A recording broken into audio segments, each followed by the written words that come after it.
Persecution. When we talk about persecuted Christians, most people's minds go back to first century Rome and Christians being thrown to the lions in the arena. But did you realize that in the 21st century, we have more Christians who are persecuted for their faith than ever before in history? One of the flashpoints in this persecution is in Nigeria, where hundreds of thousands of Christians have lost their lives or been displaced because of Islamic militants coming down, raiding villages, and basically capturing Christians, shooting some, burning others alive in their churches, and stealing their land. Hi everyone, I'm Lenny Esposito, and on this episode, we're going to explore what's going on in the African nation of Nigeria specifically, as well as Christians who are fleeing persecution worldwide.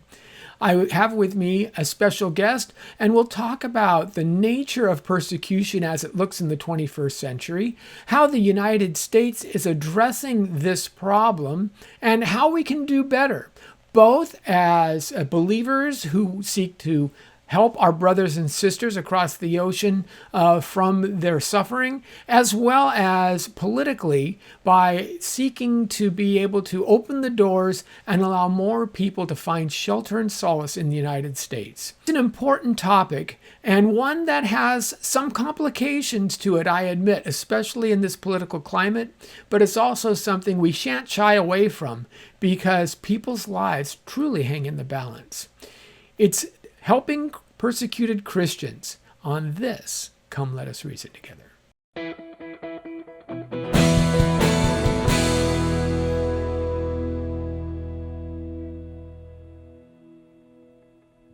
Well, hi everyone, I'm Lenny Esposito, and welcome to another Come Let Us Reason Together. I'm glad that you're with me today because this is a really important topic that I wanted to bring up to you. It's been something that I've been mentioning to folks that I meet for at least a year or more.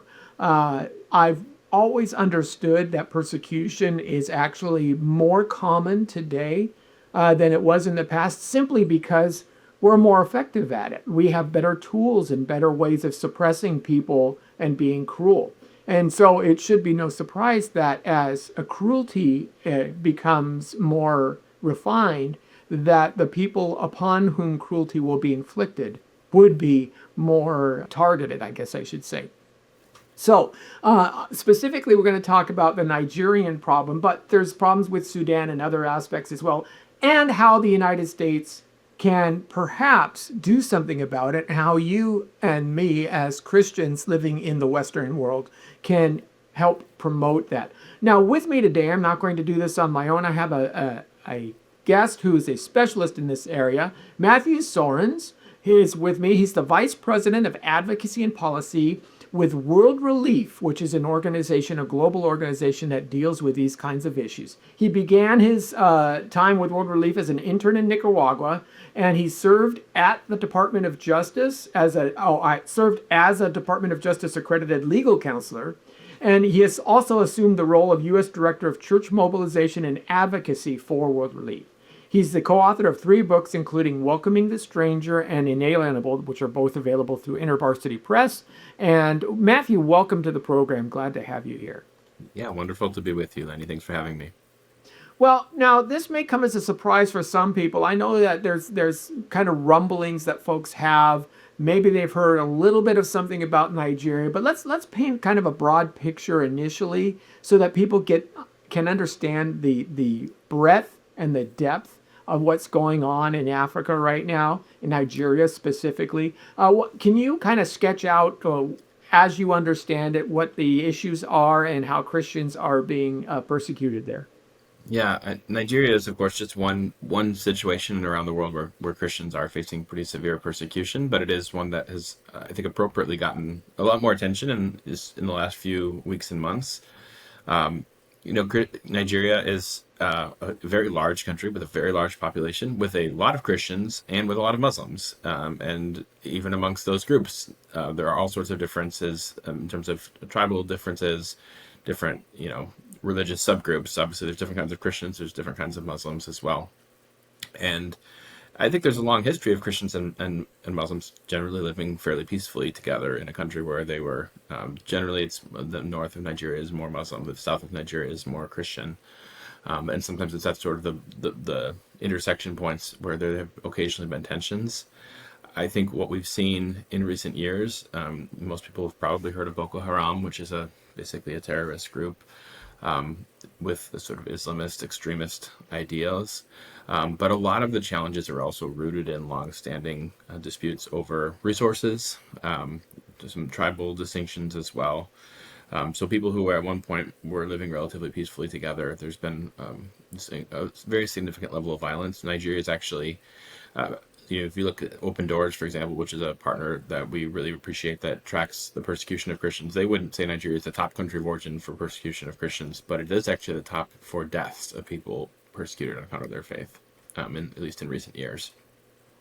And it's also worth noting that there are Muslims who are being killed by Boko Haram as well. It's a layered conflict, and if you're sort of the wrong kind of Muslim for some of these extremist groups, that puts you at risk as well. But it's one example among many where we see people who are put at risk, at least in significant part, because of their faith. And that's something we think American Christians and the American government should be aware of, should be paying attention to, and help work with the Nigerian government to find constructive solutions that are protecting the religious liberty of all. We want all people to be able to worship freely and not to be put at risk because of choosing to follow Jesus or whatever religious tradition that they choose. Okay, yeah. So let me kind of help give some more detail here. So Nigeria had in the past be considered a dominantly Christian nation. Southern Nigeria is primarily Christian. 71% or so of the population is Christian, while northern Nigeria is primarily Muslim, but they still have a quarter, 26% or so of individuals who are Christian. Of course, as more Muslims become immigrants moving down from Niger, moving down from the North African border states that are all Morocco and these places, Libya, they're all Muslim dominated. As that Islam spreads, and as you said, you get the militants. I think people would remember Boko Haram and the stealing of all the girls and then of course the tragedies in Sierra Leone that happened, where people were being forced into the armies and things of that nature. And Nigeria is now starting to see this fester. And as you said, it's not. People think that there's like this black and white idea that the only catalyst for being persecuted is, oh, you're Christian, therefore I'm going to do what have you. It's not that easy, and it's not that simple, because there's always another issue or a cloak that's going on. If you think back to, for example, pre-Nazi Germany, right? The German economy was terrible, but Hitler blamed the Jews for that economy, and that gave him an excuse to go out and chase the Jews. If you think about Nero in the first century, where the fire took off in Rome, he blamed the Christians for the fire in Rome. So it's never simply just one issue. There have been disputes between the farmers, who are primarily Christian in the middle areas of Nigeria, and the herdsmen, the Muslim cattlemen, who need large swaths of land in order for their cattle to graze. And farmers put up fences because you don't want wild animals eating your crops. But Muslims don't like that, and first of all, they discount Christians as being valuable anyway, at least these factions of Islam. And therefore, they use that as an excuse to trample their farms, to raid them, to kick them out, to try and take over. And it becomes cloaked as an economics problem or as a land issues squabble. That's the excuse. It's just like Nero saying, well, it's about the fire. And that's where we get a lot of this rub. Now, Nigeria is technically a secular state. They don't declare themselves to be either Muslim or Christian. But there are several key players in the Nigerian government who are Muslim.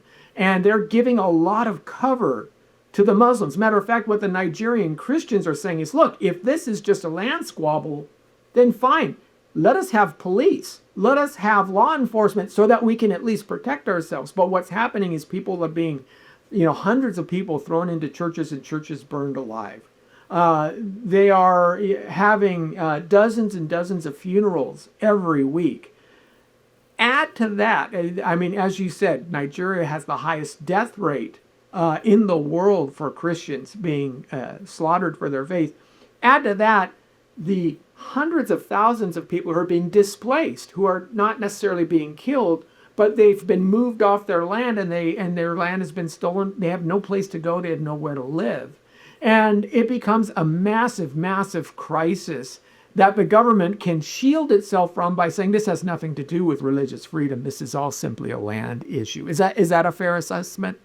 Yeah, as you said, it's very complicated. So it's not as simple as a religious freedom issue, but it is also not a religious freedom issue. Certainly, the religious divides are real, and again, there's some nuance there because there's, it's not that all Muslims in Nigeria believe the same thing, or even that all Muslims in Nigeria would support what's happening by any means. There's plenty who want to live peacefully with their Christian neighbors, but there is an element, a faction that is extremist, and there are underlying issues around land resources, around agriculture, and some of that is fueled by changes in the environment as well that move people to try to move to a different part of the country.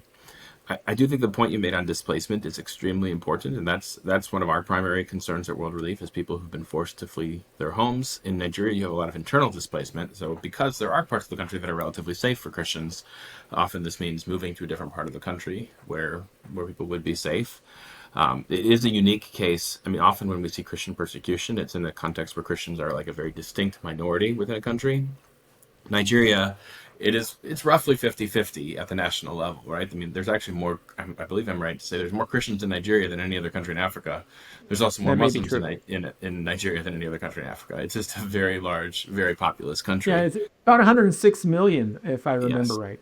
Yeah, so it's a unique situation. But the displacement point, I mean, you have a lot of internal displacement. You also have significant numbers of people crossing borders in search of safety. At which point they would that would probably meet the legal definition of a refugee, someone who's fled their country because of a well-founded fear of persecution for reasons including one's religion. And that's a lot of the work that we do at World Relief. I mean, we have operations in Chad, for example, where some of the people who are coming into Chad are Nigerians who fled. That's also been one of the policy points that we've been trying to lift up. Historically, the U.S. has offered refuge to at least some of the most vulnerable refugees fleeing persecution, including persecution on account of their faith. In 2024, we did a report with Open Doors and found that there was about 29,500 Christian refugees from the 50 countries on the Open Doors World Watch List, the countries where Christians face the most severe persecution in the world. So, of course, Nigeria is on that list. Other countries you'd expect, Afghanistan, Burma, Iraq, some of the countries where we know that Christians face persecution are kind of at the front of that list. So the U.S. received almost 30,000 refugees from those 50 countries in 2024. And in the last 10 months or so, the U.S. has basically stopped receiving refugees of any sort, but that includes those persecuted for their faith. So one of the things we've been encouraging the U.S. government to do is, as they appropriately note and raise the alarm at what the persecution that Nigerian Christians are experiencing, to make sure that there's space available.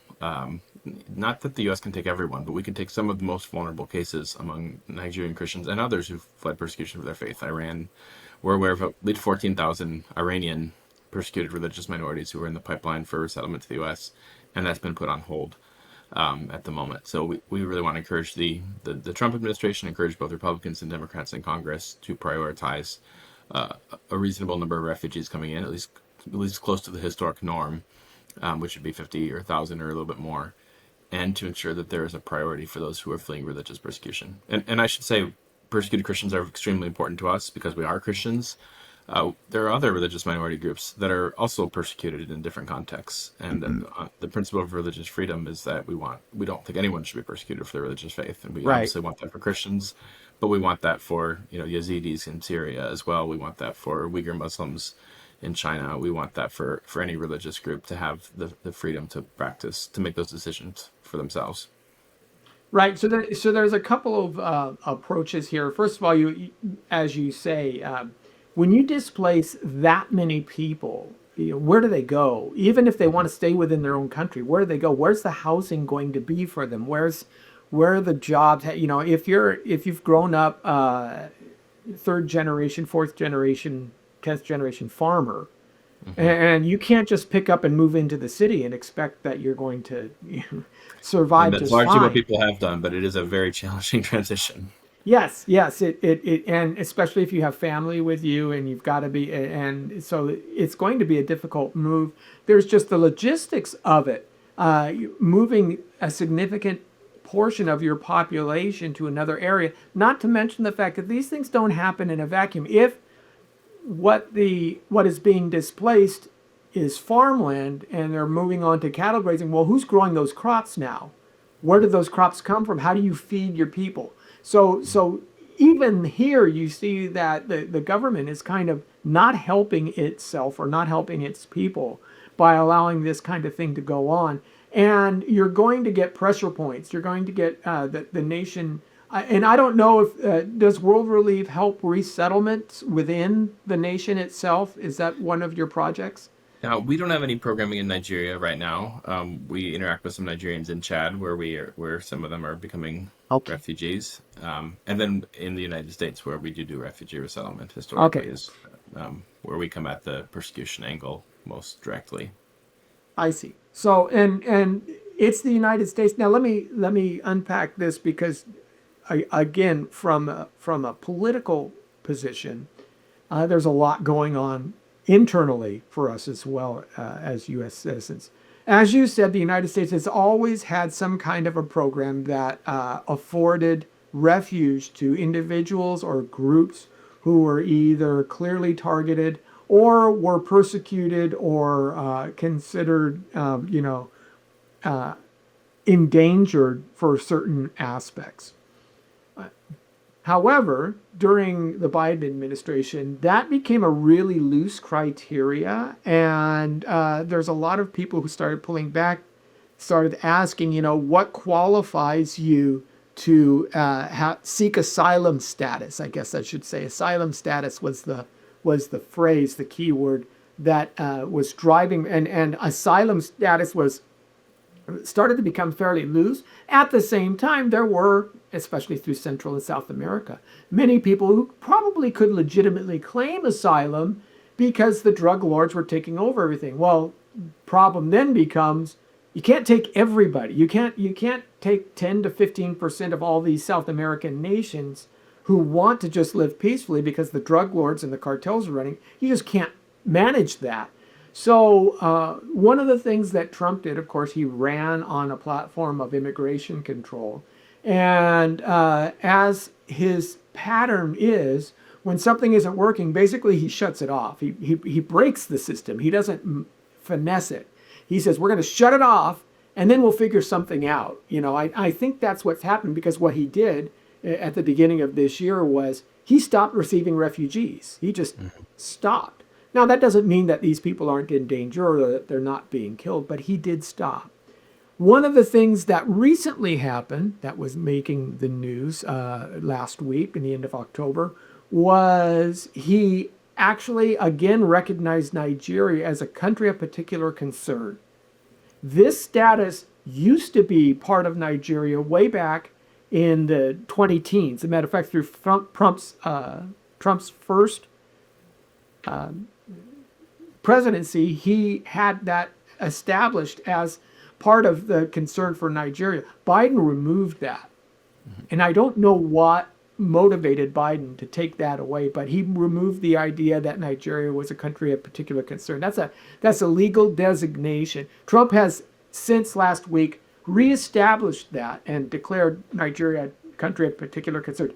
Tell me, Matt, what does that now afford Nigeria? How does that help them? Yeah, so to be a country of particular concern is basically it's sort of a watch list, if you will, from the U.S. government, from the U.S. State Department, to say we are concerned about the state of religious liberties, so not just for Christians, but for anyone in this particular country. And it is, I mean, it's obviously is not a medal of honor, so countries don't like to be on that list, and sometimes being put on that list becomes an incentive for them to make changes to get off of the list. And again, I don't want to speak to the details of what happened under the Biden administration, and if there was progress, that was how they were persuaded to be removed from the list. But it is very clear right now that there are particularly concerning things happening in Nigeria, and we've been supportive of that redesignation. I do think, to go back to the asylum and refugee question, you're completely correct that what President Trump has done is just suspended refugee admissions altogether, effective January 27th of this year. So that's where we've seen, the refugee program shut down pretty much entirely, with very limited exceptions. I do think that there's an important distinction there for people to understand between refugee resettlement and the asylum process. So refugee resettlement is when someone is identified by the U.S. government overseas. They're a refugee, which, with limited exceptions, means they fled their country. They're outside of their own country. So it could be that Nigerian person fleeing to Chad, or a Burmese person fleeing to Thailand or Malaysia, a Ukrainian fleeing to Poland. And then the U.S. government will select a limited number of individuals each year, vet them overseas, make sure that they meet the legal definition of a refugee, that they have fled a well-founded fear of persecution on account of their race, religion, political opinion, national origin, or social group. And then, and of course, make sure that they're not a security threat in any way, they're not a public health threat. And then they will be flown to the United States. They actually have to repay their plane ticket, but the government kind of fronts that cost up front. And then World Relief's role, and the role of other resettlement agencies historically, has been to work with local churches to help receive people once they arrive at the airport. The asylum process is people who did not get invited to come to the United States and rebuild their lives here on a permanent basis. They're people who made their own way, either to the border or they got to the United States on a temporary visa of some sort. And again, some of those are very legitimate claims. They are basically saying, as they seek asylum, that they also have a well-founded fear of persecution for one of those same reasons. So I have interacted with Iranian and Afghan Christians who were granted asylum, who came to the U.S.-Mexico border, and I think it's important that there is a process to offer that refuge. But the challenge, of course, is our government, during, really even beginning in the first Trump administration, but certainly in the Biden administration, was so out, like the disconnect between the capacity to adjudicate those requests, those petitions, Right. in a timely fashion, and the number of people who are arriving. And a lot of that, frankly, was driven by Venezuela, which is a conflict and a crisis in our own hemisphere that has really erupted in the last decade. And I mean, it's been going on for a while with a really awful, repressive government that our government doesn't recognize as legitimate, but is in fact running the country. And it's both sort of wrecked the economy and persecutes people for political reasons. And that's notable because the people fleeing economic hardship, as sympathetic as I may be to that, aren't going to actually qualify for asylum if that's all that they can prove. They need to prove a well-founded fear of persecution. But there also is political repression in Venezuela, and so it's a different case. It's not necessarily religious in nature. But if you are an opponent of the regime of Nicolás Maduro, you are likely to face a very severe persecution in Venezuela. So that's the asylum question that tends to come up at the border. The border is much quieter now than it was a year ago, and I think that's in significant part due to the policy suspending asylum access at the border. That's a mixed bag in my view. It's good that it's quiet. It's good that it's orderly. It's not good when we have Afghan Christians showing up and being sent to third countries and sometimes being at risk of being sent back to a place like Afghanistan. But I do think the refugee program, where people are vetted overseas, it's actually a program that worked really well throughout the Biden administration and throughout the first Trump administration, and has been working, I would argue, quite well since the 1970s at identifying a small number. I mean, under President Biden, the highest level was 100,000 refugees in a year. That's about 0.25% of the world's refugees. So it is not a large share. It's actually way less than under President Reagan or President George H.W. Bush in terms of total numbers. But it did mean that of those 100,000 refugees resettled in 2024, and that was the high point under the Biden administration, nearly a third of them were Christian refugees from those countries where Christians are facing persecution. The majority were actually Christians, but some of them were coming from, for political or ethnic reasons, and just happened to be Christians. But in many of the cases, it was actually persecution on account of their faith that is how they ended up being selected as refugees. And that, as we look at situations in Nigeria and very similar circumstances in many other parts of the world, unfortunately, where Christians are facing severe persecution, we think it's really important that the U.S. Reopen a resettlement process and that there be a priority for people who fled persecution on account of their religious beliefs. Obviously, that should be thoroughly vetted. Those are cases that need to be investigated very carefully. But we actually think the Cato Institute did this analysis. They found that since the Refugee Act was signed into law in 1980, there's been about 3.5 million refugees resettled to the United States since that time, and not a single one has taken the life of an American citizen in an Islamist terrorist attack. Like, that's actually a pretty remarkable record. Yeah. It's a credit to the U.S. government that we have very thorough vetting processes, and groups like the Heritage Foundation and others have looked at that and said this is actually the most thorough vetting that we have for any category of visitor or immigrant who's coming into the United States. Our view at World Relief is we should keep that going, at least, if not at the levels of a few years ago, at least the 50,000 that President Trump signed off on back in 2017 in his first term. In the first term of President Trump's administration, he actually was very outspoken on using the refugee program as a tool for those fleeing religious persecution. And honestly, I think some of that was the influence of Vice President Pence, who was very passionate about that issue as well. But we want to see the president re-embrace that, and at the moment, that's not what's happening. Well, yeah. So and again, I think if you think about the political structures, let's try to weave through some of the landmines here. First of all, nuance is always the first casualty in political discourse. And again, as I said, Trump ran his second term on immigration policy because it was a crisis point that most Americans felt. And so once you start talking about, legal immigration versus illegal immigration, although a lot of folks on social media will give lip service to, well, we like legal immigration, not illegal immigration, they're still hesitant on immigration in total because they hear things like, well, the immigrants are going to be taking American jobs, things like that. So it's easy to just remove the threat of, or the charge, I guess I would say, of, oh, Trump is backing away from his campaign pledge to stop immigration. And I think that's wrong. I think that's not a clear approach because what you are talking about is a vetted process. And I'm sure some people are saying, well, how do we know that these Nigerians are going to be actually individuals who are Christians who are being persecuted and they're not, terrorists kind of smuggling in under the radar? We just, the UK just has several stories of Nigerians coming in and being part of the gang rape culture and accosting people on the street.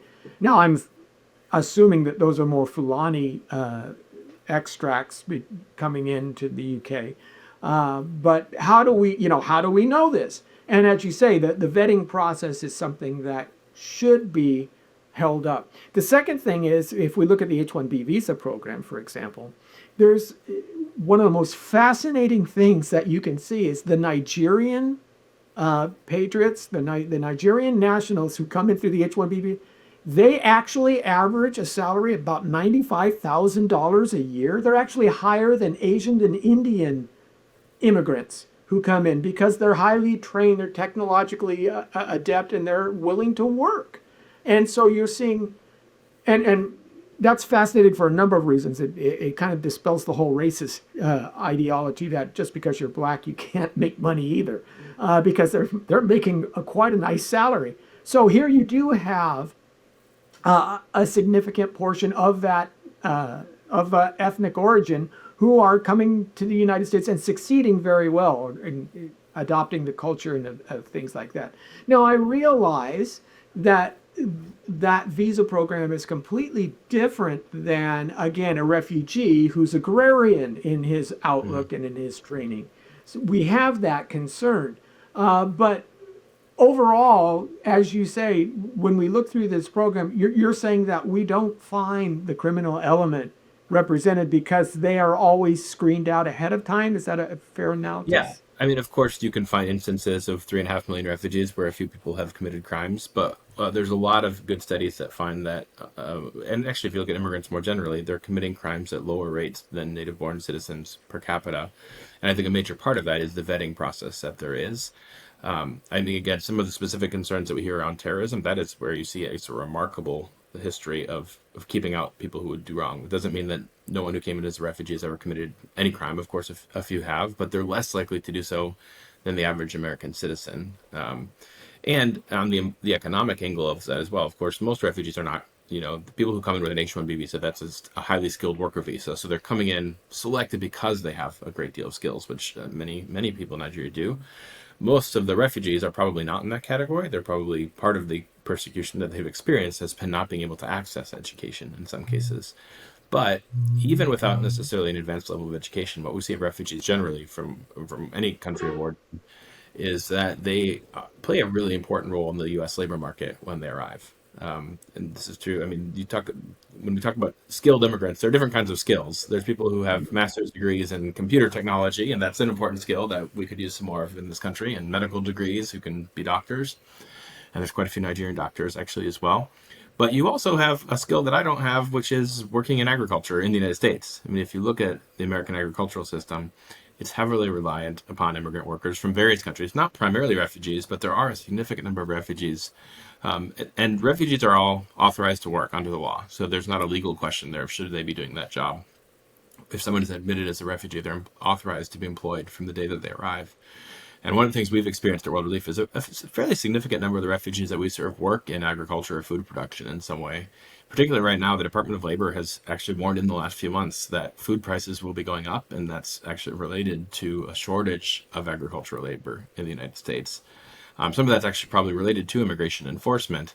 Of course, the solution to that is not let's turn the other way as people come into the country unlawfully, but what if we had a functional legal process, whether it's for refugees who are being specifically invited because they fled persecution, but also for others who want to work hard, meet a need in the labor market, and go through a vetting process.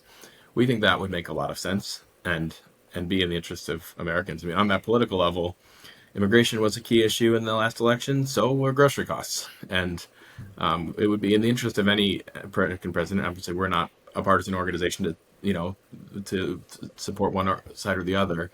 But it would be in the interest of any American president to ensure that Americans can afford groceries, and actually having people willing to pick crops and to process meats and poultry, milk cows, and all those elements is actually an important part of a food system. Yeah, so I think this is something that's important. As we say, we do give lip service, a lot of thought to the idea of coming in legally versus illegally. My great-grandfather came in from Italy, for example, at the turn of the 19th century to the 20th century. And he made a way for himself, and we recognize that, right? Statue of Liberty is there. We also know that our nation is going to need an influx of people, just full stop. Right now, the United States has a fertility rate of 1.62 births per woman.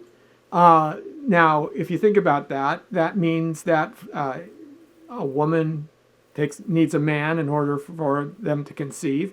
So for every two people who join together, we have 1.62 births, which means that we're not even replacing ourselves, let alone growing.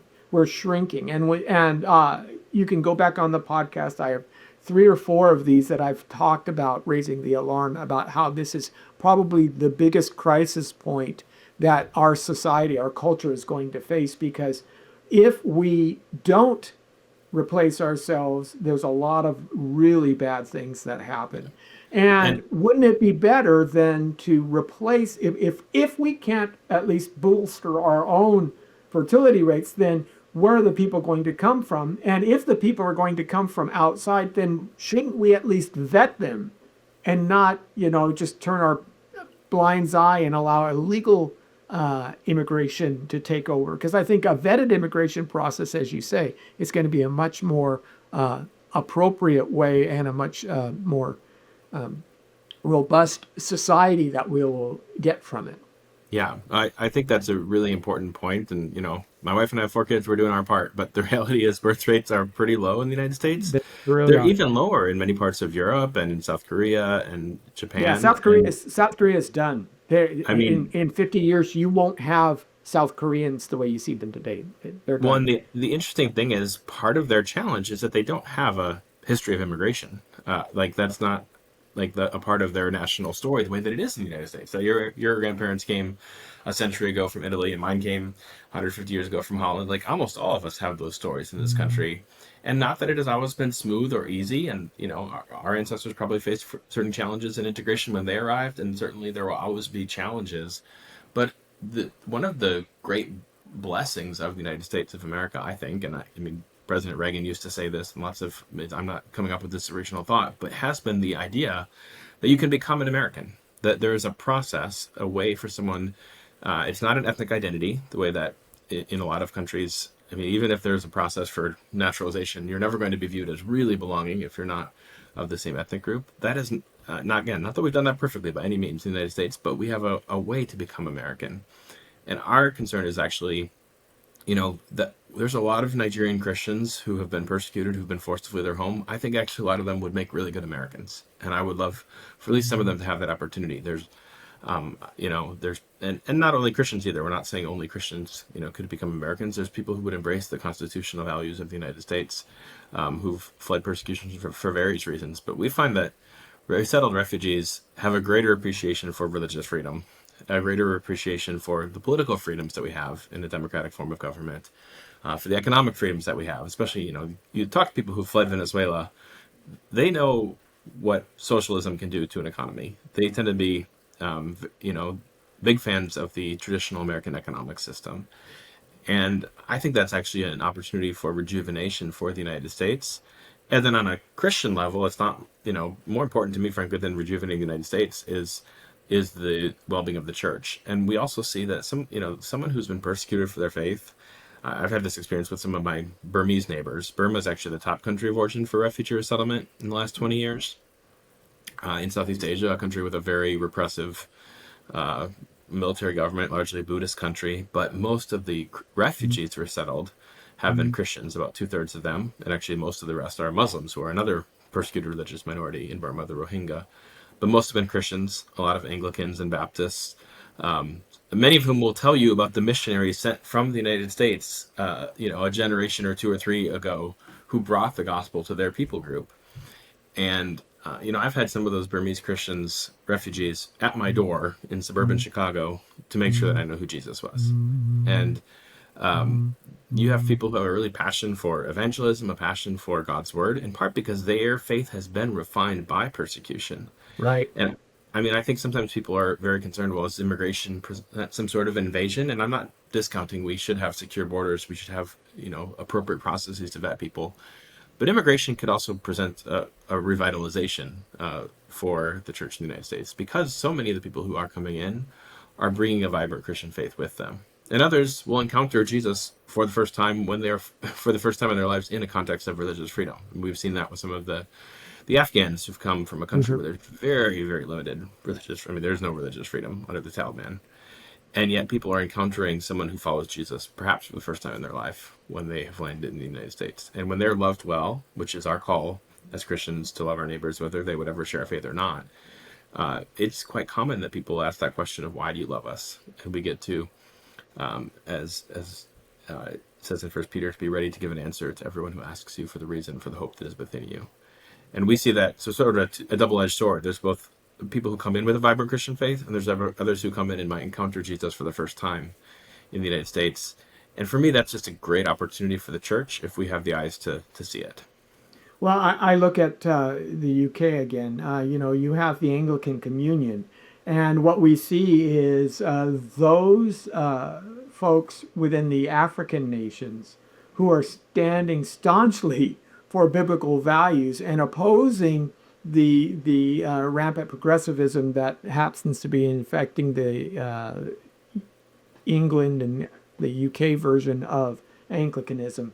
It's pretty stark. And again, as you say, when you have to face death, I should say, for your faith, when you have to face hardship and things like that, it steals you. It makes, first of all, it's easy to weed out people who are not truly No committed. nominal Christians dying for their Yeah, faith. yeah. There are no nominal. And then secondly, you really have to examine, why you believe, what it is you believe, why you believe it, and where the lines are, because it truly is sometimes a life or death distinction, and Yeah. that's really important. Now, Senator Ted Cruz seems to have taken this idea up, and I want to talk about what he's doing as well. But I also have a second question for you. Say we do this. Say we expand the refugee status.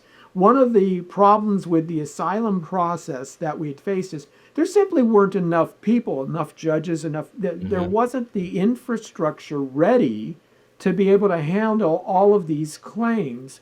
And you're talking about people who's, oh yeah, we've registered you. Your court date is 2039 or something like that. I have a friend, for example, from India. He's a Christian. He Hmm. comes from a Christian family, and there's some persecution going on in some of the northern parts of India as well. But he would love to be a citizen of the U.S. He can't do it right now. Hmm. Yeah. It's just almost impossible because of the backlog. How are we going to be able to handle a new influx? What's the needs in terms of infrastructure in order to deal with this? Yeah, that's an excellent question, and I feel for your friend from India. I've got a friend who's in a very similar circumstance. Stuck. I mean, his asylum case has been ongoing for 4 or 5 years now, and that's fairly average. I would say the asylum process, the infrastructure is so broken, and that has been the challenge. The refugee process has actually been functioning really well. I mean, we did bring in 100,000 refugees into the United States, uh, in the fiscal year that ended just over a year ago.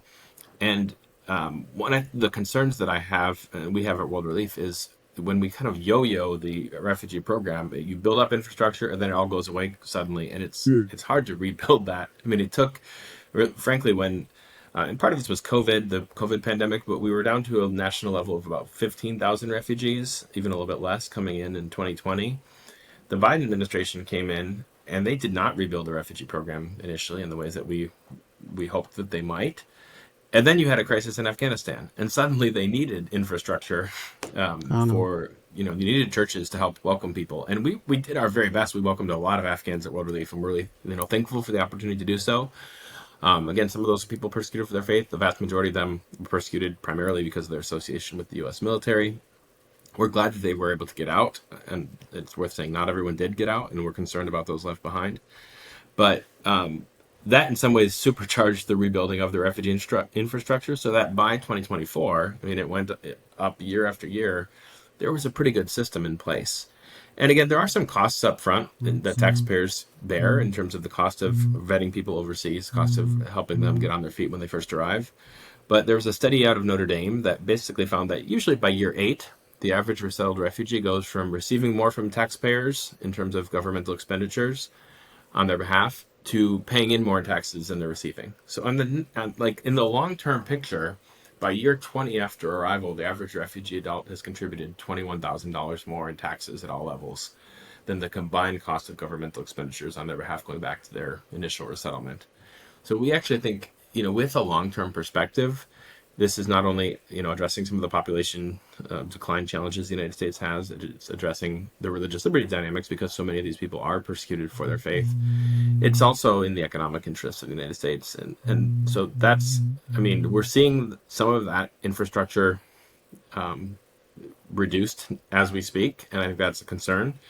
And again, like World Relief is a part of that infrastructure. We're historically one of 10 national organizations that works with the U.S. State Department to resettle refugees. We're the evangelical Christian one of those. We're owned by the National Association of Evangelicals, or the Catholic Church has been involved, the Episcopal Church, there's a Jewish group, the Hebrew Immigrant Aid Society. Some are non-faith based. But this is an infrastructure that in many ways has been built up since the 70s, since the era when Vietnamese refugees were arriving in large numbers, and President Carter and then President Reagan really stood up a program to say, how do we work with faith-based organizations, with a public-private model? So it's actually churches and synagogues and others who are doing a lot of the work to receive people. And using a lot of volunteer time, so it keeps the cost down. But also, that's a really good model because it means that people have friends when they arrive. They learn English. They learn, they have help finding jobs. Most refugees are very eager to be in work as quickly as possible, and frankly, we need them to be in working as quickly as possible, both because there are labor needs and because we don't have the resources to pay their rent more than for a few months.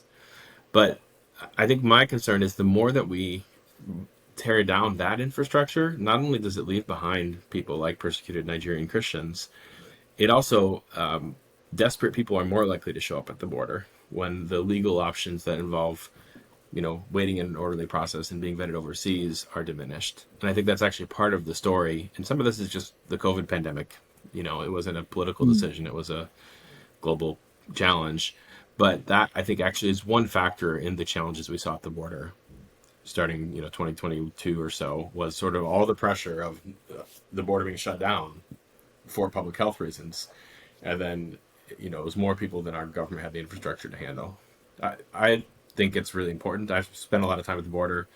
World Relief has church partners on the Mexican side of the border trying to help people who are waiting their turn to begin an asylum request. We think it's really important that there is a functional asylum system, with an orderly system where people with a well-founded fear of persecution can begin that process. But we also think there are people who are actually fleeing economic situations. I would be, when there's a job available for them, I would love for there to be a visa available to them. But that ought to be, you just shouldn't need to come to the border and seek asylum to apply for that. There ought to be more visas available at the consulate in your country of origin. So we could save the asylum process for people who actually are fleeing a well-founded fear of persecution. And then we could adjudicate those cases quickly, so those who qualify would quickly be on their road to integration, and those who don't would, be treated humanely, but would be sent back, so that the word would spread pretty quickly. This only works if you can prove that you have a well-founded fear of persecution. That's what the system at the border should be. And again, that's augmented by, that's actually kind of unfair to people from Nigeria who would have a very hard time getting to the border. We ought to have processes as well for people in other parts of the world who could be vetted in that first country that they flee to, whether that's Chad or wherever. What kind of economic pressure can the United States put on Nigeria? Obviously, we're the big boy in the world today, and of course, like I said, Ted Cruz is now taking this on. I would imagine the Nigerian government themselves have an interest in how the U.S. deals with trade issues, deals with I don't know what kind of if they have any economic support they're offering the Nigerian government currently. What kind of political pressure to the Nigerian government would be applied Yeah. in order to make the situation better? Yeah, it's always a sort of a mix of carrots and sticks, if you will. There's ways to incentivize countries to respect religious freedom, and there's potentially ways to penalize them if they're not doing so. I think, especially in a situation like this, where there are actually economic conflicts at the root of a lot of the conflicts. I'm not dismissing the religious dynamic of it, but it is also true that people go to religion to sort of take sides often when there's a scarcity of resources. And again, some of that is related to changes in the environment that have affected farming, that have affected the ability to have a more pastoral livelihood, following animals around. So there's things that the United States can, and at different points has done through foreign assistance that can actually be a really good investment to ensure that we are, protecting American interests as well. That's actually, I think, something I hope the U.S. government will look at more carefully.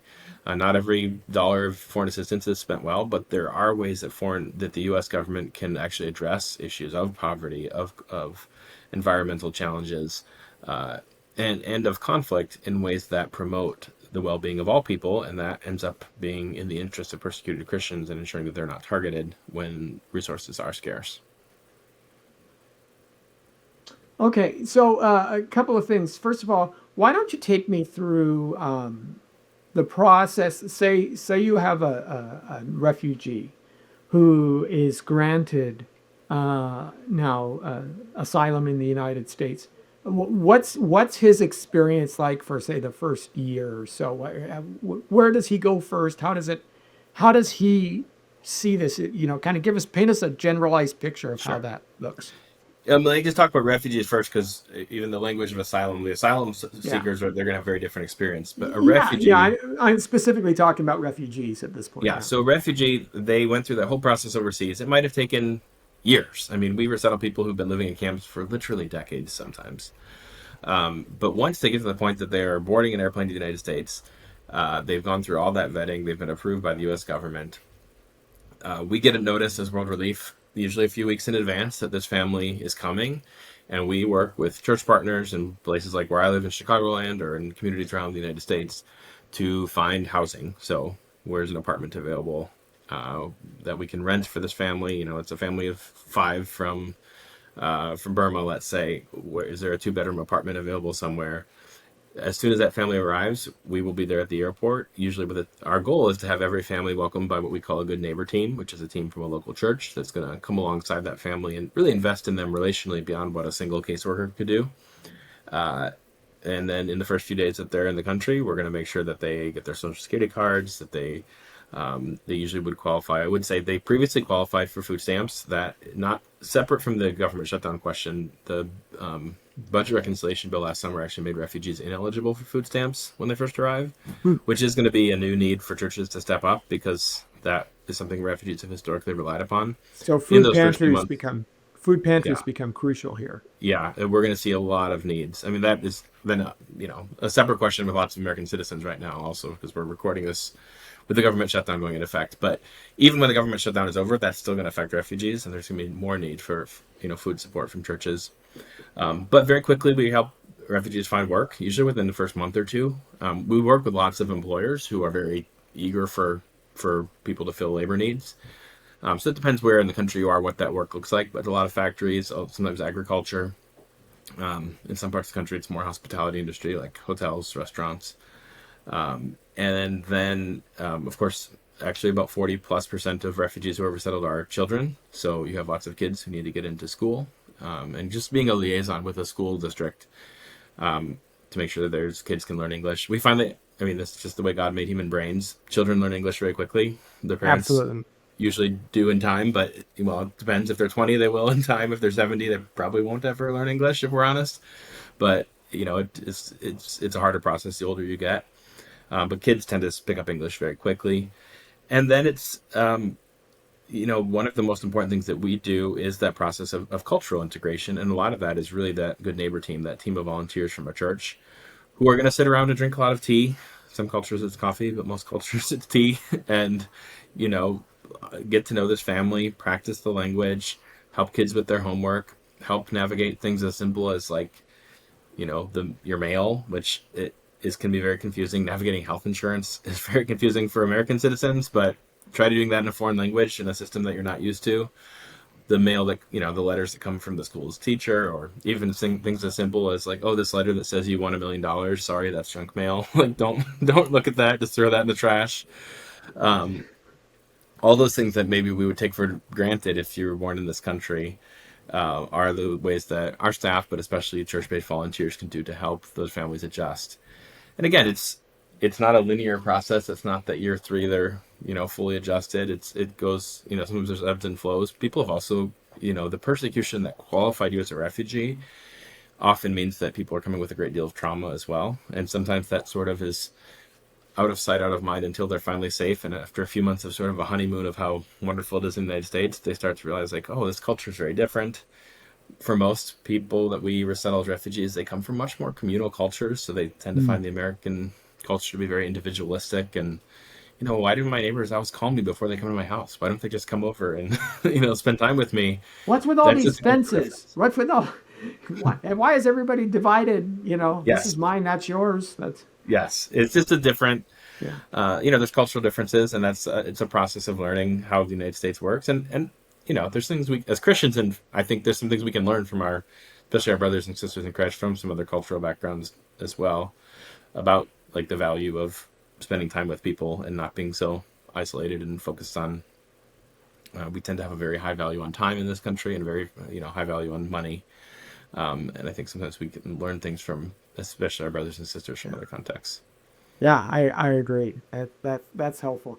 We've spent a lot of time talking about Nigeria. About 10 years ago, and most people will remember this, the Islamic State was basically making the headlines, and a lot of Christians would put the N, the Nazarene Yeah. symbol on their avatars and Facebook and things like that, because the N was the mark that the Islamists would use to mark the Christians in order to persecute them, chase them out, kill them, what have you.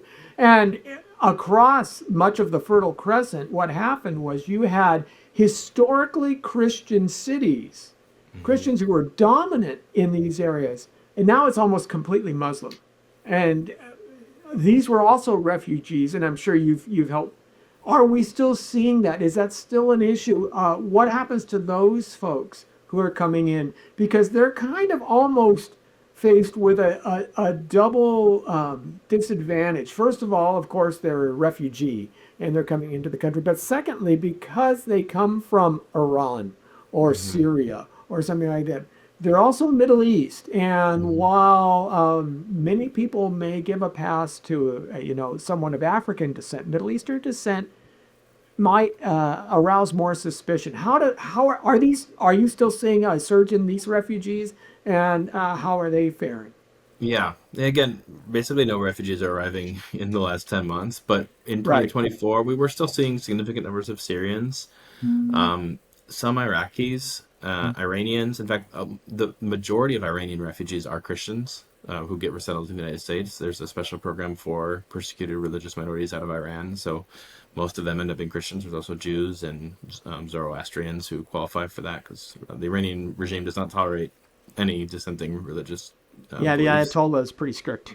Yes. I think we haven't seen as many Iraqis in the last few years, but if you go back 10 years or so, Iraq was the top country of origin, or at least near the top. I don't know if it's number one, but we had a lot of Iraqis coming for a season. Well, again, some of that was association with the U.S. military, but also religious persecution. And again, different groups because there was Yazidis who are also very severely persecuted in both Iraq and Syria.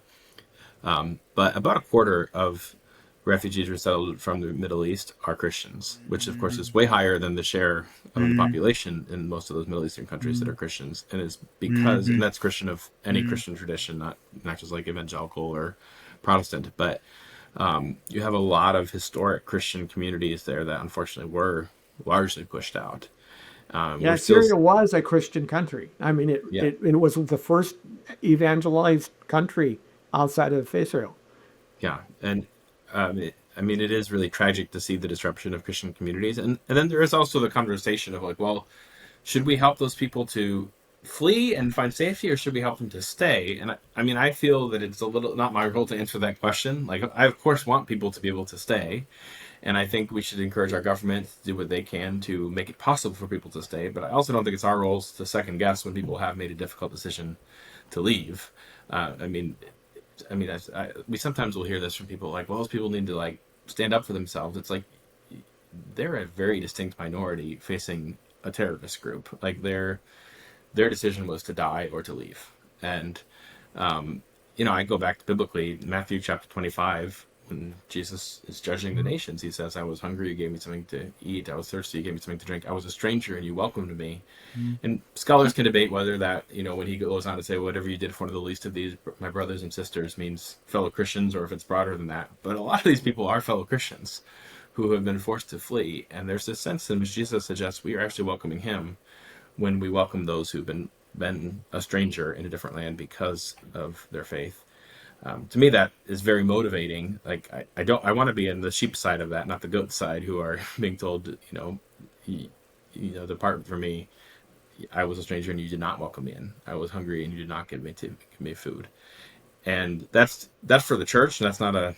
I'm not saying that's necessarily the U.S. government's guiding principle, but I think for those of us who are Christians within our context, we can encourage our government to continue to facilitate that opportunity for the church as well.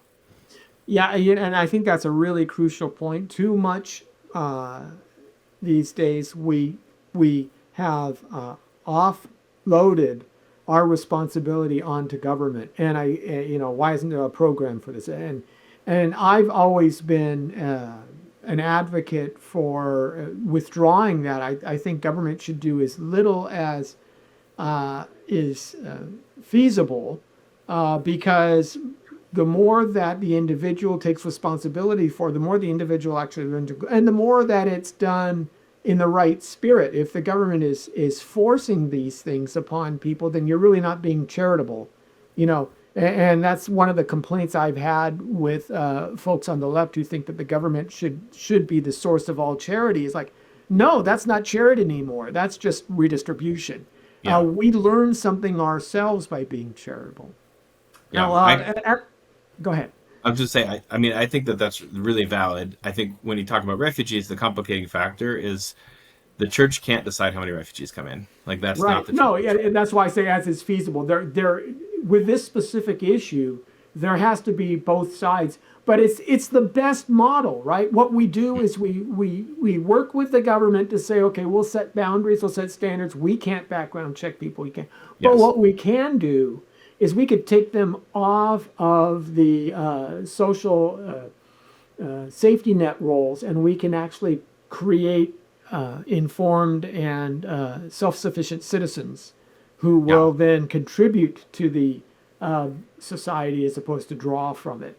And that's why people have always, you know, every once in a while you'll see people, why are the churches tax exempt? You know, it's not fair. They should pay their fair share. And my response has always been, if the churches actually charged you for all the services that they would provide, that number would be upside down. You are actually saving money by allowing the church to do the things that the church does. Again, the food pantries, 100%. the clothing, the just the personal responsibility and the walking with people. It's not to be. There's just no parallel to it. So Yeah. I think that's a big point in all of this. Yes. And that's why I think the model of refugee resettlement historically has worked really well, because the government does its part, but the church and other religious groups and other nonprofit groups but do their part. And I mean, as a Christian organization, it's the church is right in our mission statement is to partner with the church.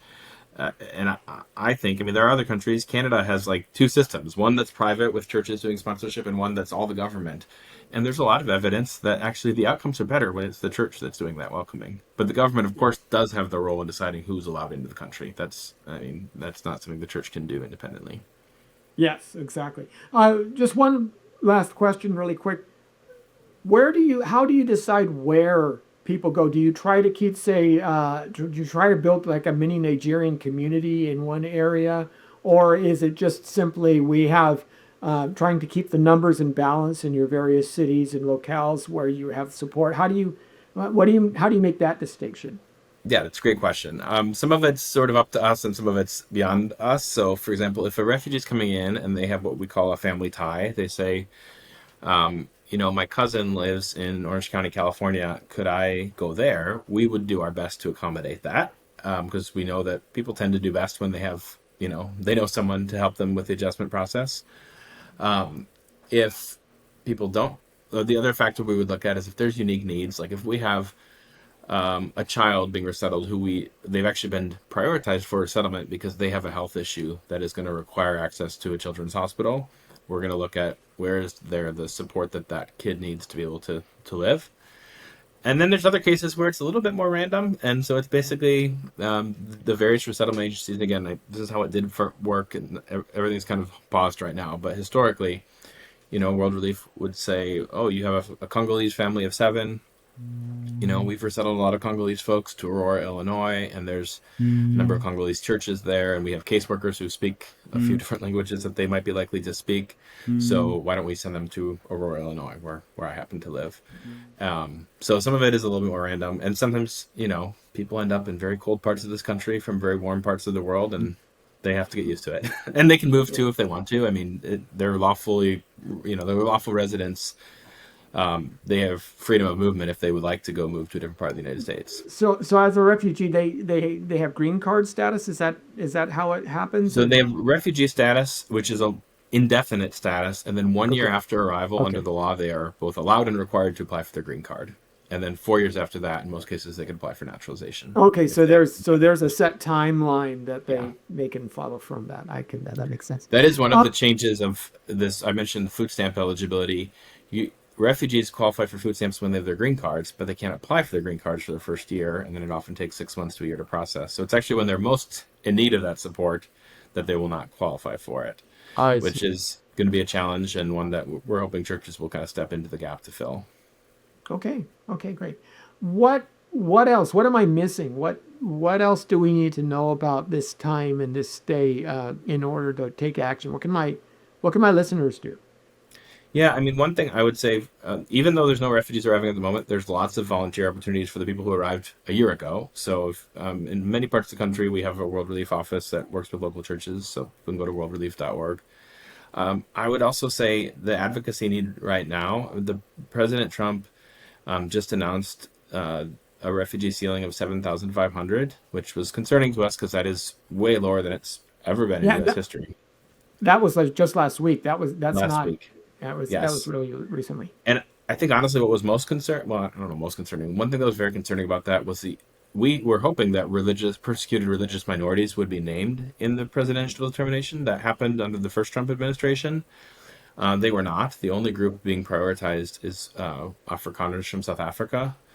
I don't have anything against Afrikaners from South Africa. I'd be happy to welcome them, but I think the argument that they're the most vulnerable refugees is not something that really anyone looking at this situation objectively thinks is true, especially when you look at people like those persecuted for their faith and in various other parts of Africa, or the war in Ukraine or in Sudan. So we're really encouraging members of Congress who are supposed to consult with the president on this question to encourage him to raise that at least to the 50,000 that President Trump did back in his first term in one particular year, and to reconsider that prioritization to have a priority for people persecuted on account of their faith. And whether he'll change his mind on that, we don't know. But the president has been speaking a lot about persecuted Nigerians in particular, but persecuted Christians in general at his UN address last in September before the United Nations General Assembly. He made an emphasis on Christian persecution that I was thankful to hear.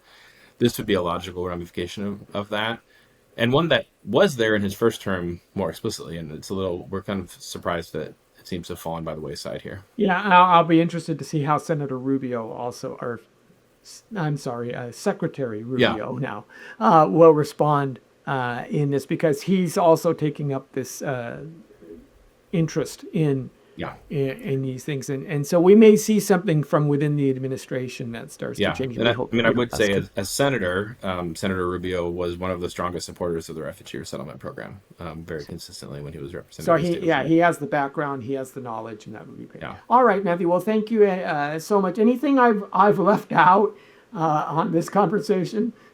I don't think so. I appreciate all the good questions, Lenny, and appreciate the interest in this very important topic for the church. Oh, okay. Well, I appreciate it too, and like I said, we will keep talking about this. I think that's important, bringing light to this and letting people know.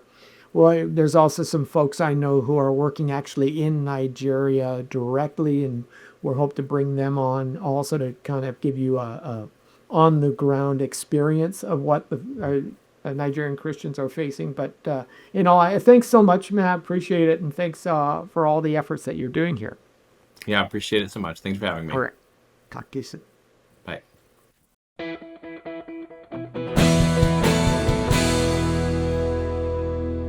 Thank you for watching this Come Reason video. I hope you enjoyed it. If you'd like to see more videos like these, consider subscribing to our Come Reason YouTube channel by clicking on the subscribe button. And you can follow us on social media. Lastly, if you'd like to help keep these kinds of videos free, consider providing a donation by clicking on the donation button beside me. Thank you.